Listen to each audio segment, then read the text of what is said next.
अस्सलाम वालेकुम नाज़रीन, मैं हूँ शिरीन ज़ादा और मैंने आज आपको बताना है कि ईद की छुट्टियों में आप स्वात के कौन से इलाक़ों में जा सकते हैं, क्योंकि सैलाब और बहरीन ब्रिज और इसी तरह कालाम का रास्ता बंद है। तो बहरहाल मैंने ये सब आपको बताना है, दिखाना है। मेरे साथ रहे कि कैसे आप इन छुट्टियों को खुशगवार बना सकते हैं। तो साथ रहे।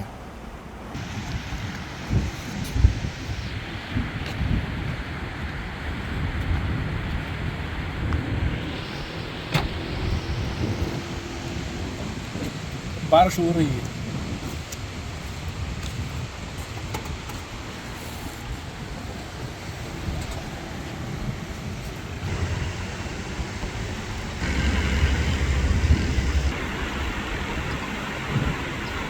नाज़रीन, अगर आप देखें तो इस वक्त दरिया स्वात में बिल्कुल पानी का जो बहाव है वो नॉर्मल है, बल्कि मैं ये कह सकता हूँ कि जो इन दिनों में होना चाहिए उससे भी कम है।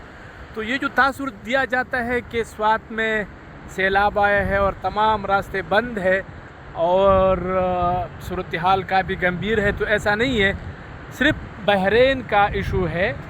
तो वो आपको मैं वाज़े कर दूं, वो फुटेज भी मैं आपको दिखाऊंगा क्या करना है। तो साथ रहे।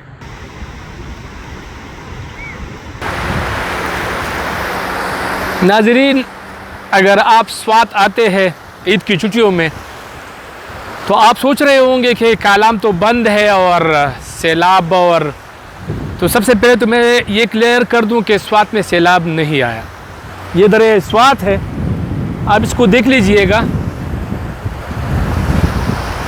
आम पानी है, यानी पानी का जो बहाव है वो बिल्कुल नॉर्मल है, बल्कि नॉर्मल से भी कम है। और बहरीन में जो सैलाब की जो शक्ल हम दिखा रहे हैं, मीडिया वाले या आम लोग जो समझ रहे हैं कि वहाँ पर सैलाब आया, तो सैलाब नहीं है, वो नॉर्मल पानी है, नॉर्मल बहाव है। लेकिन सिर्फ वजह ये है कि ये जो यहाँ पर अगर आप देखें दरिया स्वात, तो ये बिल्कुल खुला है, बहुत फैला हुआ है, तकरीबन मैं समझता हूँ कि 500 मीटर या उससे भी चौड़ा। तो यहाँ पर पानी का जो फ्लो है वो आप समझते हैं कि ठीक है। वहाँ पर चूँकि जगह तंग है और 2010 के सैलाब में तकरीबन 15 फुट भराई हुई, फिर 2022 के सैलाब में 15 फुट भराई हुई, यानी मलबा, रेत, पत्थर वगैरह वो आके वो जो इसका जो प्याला है या इसका जो जगह है वो तंग हो गया। और इसमें पानी जब नॉर्मल भी आ रहे हो तो वो नॉर्मल पानी का गुज़र भी जो है ना मुश्किल हो जाता है और वो सड़कों पर और होटलों में और बाज़ारों में दाखिल होगा। यही सूरत हाल है।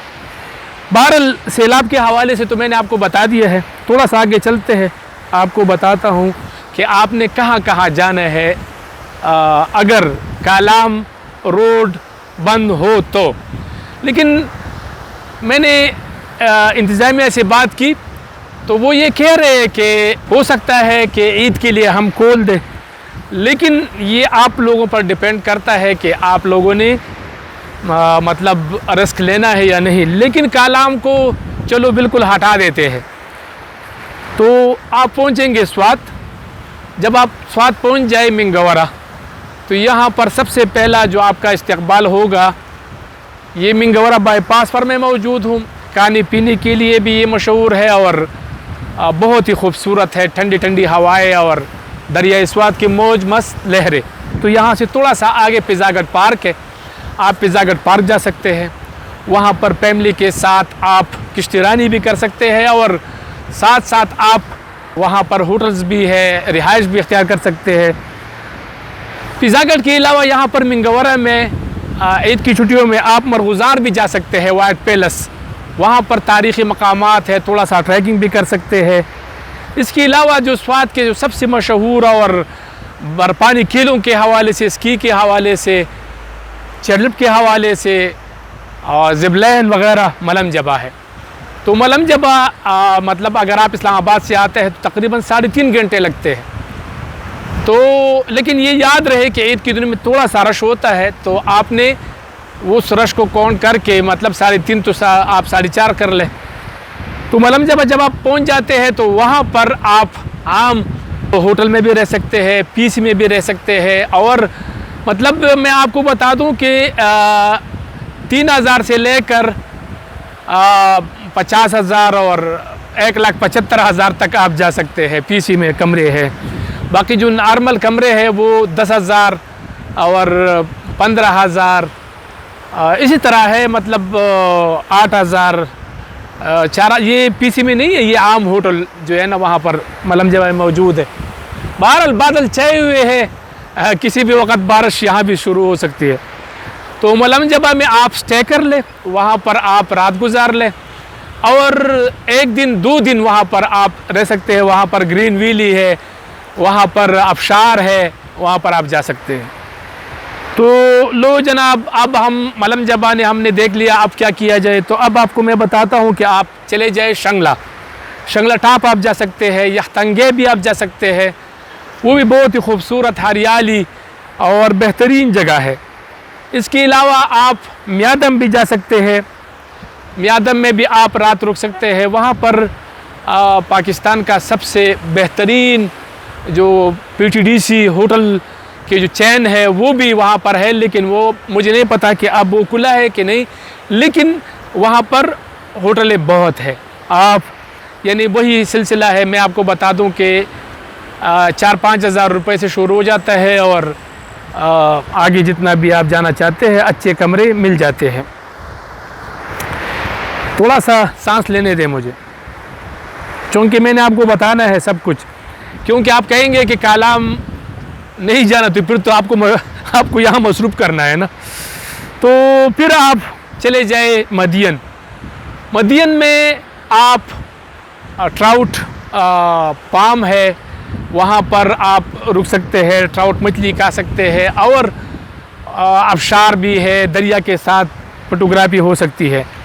फिर आप अगर मदियन से थोड़ा सा पीछे अगर आप आते हैं तो गबीन जबा भी जा सकते हैं। गबीन जबा भी बहुत ही ज़्यादा खूबसूरत है और ये इस बात का नया सयाहती मुकाम है। मैंने सुना है कि सुना नहीं है बल्कि कंफर्म है कि वहाँ पर जो कैंपिंग पोड्स है वो दोबारा खुल गए हैं और कमरे भी वहाँ पर है। तो आप गबीन जबा भी जाए, वहाँ पर रात भी रुक सकते हैं और रात रुकने के बाद अगर आप चाहते हैं कि नहीं हमने गबीन जबा देख लिया है और फिर वापस जाना है तो आप म्यादम में भी वापस जा सकते हैं और मदियन में भी वापस जा सकते हैं। इसके साथ साथ आप फिर बहरीन अगले दिन आप कर लें। अगर आपकी नसीब अच्छी हुई तो आप रूट खुल गया हो तो आप उधर भी जा सकते हैं कालाम। लेकिन ये हालात पर और इंतज़ामी उमूर पर मुनसर है कि वहाँ पर किस तरह काम किया जाता है। लेकिन जहाँ तक मुझे आप फुटेज भी देख सकते हैं कि काम हो रहा है वहाँ पर। लेकिन आगे जो रास्ता है बहरीन से कालाम तक 32 किलोमीटर वो बिल्कुल ठीक ठाक बन गया है। मतलब ठीक ठाक इस तरह नहीं, यानी सैलाब से जो मुतासिर हुआ था इसके बाद जो बनाया है, मतलब उस अब ट्रैफिक बहाल हो गया है। अगर आप कालाम लाजिम जाना चाहते हैं पब्लिक ट्रांसपोर्ट में तो अभी आपको ये दरिया क्रॉस करना होगा। दरिया को क्रॉस करके यानी दराल रिवर को क्रॉस करके लकड़ी के ब्रिज के ज़रिए फिर आप वहाँ पर जो पब्लिक ट्रांसपोर्ट है, जीपे है और दूसरे हम इसको वागी कहते हैं वो टैक्सी जो बिल्डर वगैरह, उसमें आप जा सकते हैं। तो कालाम आप ईद की छुट्टियों में अगर आपके पास अपनी गाड़ी नहीं है तो पब्लिक ट्रांसपोर्ट में आप जा सकते हैं। वो मैंने कन्फर्म किया है, रास्ता जो है ना वो खुला है। अच्छा, तो कालाम में आप वहाँ पर जीपे बहुत ज़्यादा है और आप वहाँ पलोगात तक, उतरोड़ तक और मतलब कई इलाकों तक आप जा सकते हैं। इसके अलावा अगर आपको बहरीन स्टॉप करना पड़ा और रास्ता बंद हो तो आपने फिर वापस भी आना है। और वापस में मैं आपको बता दूं यहाँ पर एक बहुत ही ज़्यादा खूबसूरत वैली है, जारुगो आबशार, जारुगो वाटरफॉल, बहुत ही ज़्यादा खूबसूरत है। तो थोड़ा सा 1 किलोमीटर पैदल ट्रैक है। बाकी आप अगर उस वाटरफॉल तक इन दिनों में पहुँच जाते हैं तो आप उस आबशार के शहर में खो जाएंगे, इतना खूबसूरत आबशार है। लेकिन मैं आपको बता दूं रास्ता नॉर्मल है, इतना सख्त रास्ता नहीं है ट्रैक। बाकी गाड़ी तक जब आप पहुंच जाएंगे, गाड़ी में जाएंगे तो वो तो आप जा सकते हैं, लेकिन जब पैदल ट्रैक शुरू कर देते हैं तो वो तकरीबन 1 किलोमीटर या उससे कम है। आधे घंटे में वो बंदा जो है ना आराम से मैं ख़ुद तय कर लेता हूँ। इसके बाद यहाँ मिंगौरा से करीब जो पड़ता है शिंगरे वाटरफॉल भी है, तो वहाँ पर भी आप अपनी गाड़ी में जा सकते हैं, लेकिन वहाँ पे तकरीबन कोई आधा किलोमीटर या उससे थोड़ा ज़्यादा पैदल ट्रैक है। तो उतरते वक्त तो आसान है, लेकिन फिर वापस आते हुए वो थोड़ा सा मुश्किल है। तो अगर आपके पास जीप है तो वो तो जीप तो फिर आप जा सकते हैं, सुजुकी में भी जा सकते हैं, 4 व्हील सुजुकी यहाँ पर जो आम सुजुकी है। तो ये सूरत हाल है। मैंने आपको थोड़ा सा अपडेट करना था कि ईद की छुट्टियों में अगर आप आते हैं तो आपने क्या करना है, वो पूरा डिटेल मैंने आपको बता दिया है। बहरीन में भी होटल दस्तियाब है, मदियन में भी दस्तियाब है, म्यादम में भी दस्तियाब है, मलम जबा में भी दस्तियाब है। और इन तकरीबन नॉर्मल रेट्स जो वही मैंने आपको बताए कि 3-4 हज़ार से लेकर 8-10 हज़ार रुपये तक का कमरा जो है ना वो आसानी से दस्तियाब है, मतलब कोई इशू नहीं है। मौसम बन रहा है, थोड़ा सा बादल इनको दिखाए और ये सैलाब भी दिखाए जो लोगों ने मशहूर किया कि इस बात में फिर से सैलाब। तो सैलाब नहीं है भाई, नॉर्मल पानी का बहाव है। और चूँकि बहरीन के मुकाम पर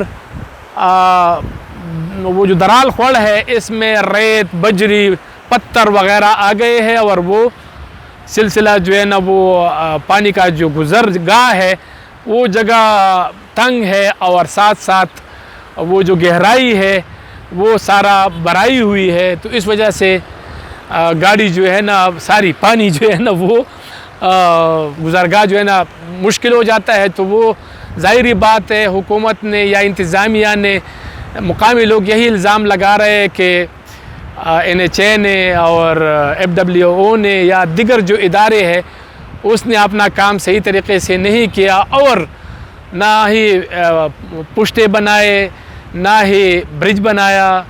तो ज़ाहिरी बात है, वैसे मैंने ख़ुद भी अपनी रिपोर्टिंग में कई दफ़ा इसका ज़िक्र भी किया। कमिश्नर मलकन डिवीज़न जो यहाँ पर तैनात थे पहले, साकिब साहब, उनके साथ मेरी मीटिंग हुई थी बहैसियत स्वात प्रेस क्लब चेयरमैन। तो मैंने इनको ये मशवरा दिया था कि अप्रैल से पहले यहाँ पर ब्रिज होना चाहिए बहरीन में, लेकिन वो नहीं हुआ। काम जो है ना वो सुसरवी का शिकार हो गया है। लेकिन यहाँ पर मैं वाज़े कर दूँ कि ये सूबाई हुकूमत का काम नहीं है, ये पूरा वफाकी हुकूमत इसके ज़िम्मेदार है। NHA है, नेशनल हाईवे अथॉरिटी, तो उसको अपना काम मुकम्मल कर लेना चाहिए था। 22 अगस्त को या 25 अगस्त को सैलाब आया और फिर मतलब मुसलसल ये चीज़ें होती रही। तो 7-8 महीने हो गए हैं। इन 8 महीनों में मेरा ख़्याल है कि हालात बेहतर होना चाहिए था, लेकिन गफलत किसकी है ये जवाब आप खुद ही ढूंढ लीजिएगा। मैं तो सिर्फ आपको निशानदही कर सकता हूँ। मेरा ख़्याल है मज़ीद आपको तंग नहीं करना चाहता। मैं आपसे लेता हूँ इजाज़त, अगली दफ़ा किसी और जगह पर मुलाकात होगी। अल्लाह हाफिज़।